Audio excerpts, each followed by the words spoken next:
wananchi wangu tutulie, ninakwenda kushughulikia kuanzia Jumatatu. Ndani ya wiki moja tutahakikisha hapa tunapata bumps. Inaniuma sana kwa sababu wananchi wangu wanaumia na watoto wetu.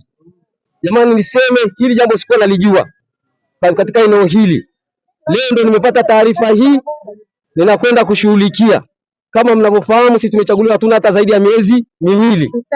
Naomba sana, naomba chonde tuachie, inipeni nafasi hii. Ndani ya siku 7 nitahakikisha kwamba bumps inakuwa. Kwa hiyo babangu samahani, tunaomba tarehe. Ndio maana nimeomba ndani ya siku 7. Nimeomba ndani ya siku 7, unajua ni ndani kuanzia leo wiki moja. Kana kwamba ni Jumapili bumps itakuwepo. Mpaka Jumapili bumps itakuwepo. Tunaomba mtekeleze. Tumetoka tunakwenda kufanyia kazi. Mpaka Jumatatu ikifika hakuna kilichoendelea. Narudi barabarani. Nimesema kwa sababu kwanza hatujapendeza.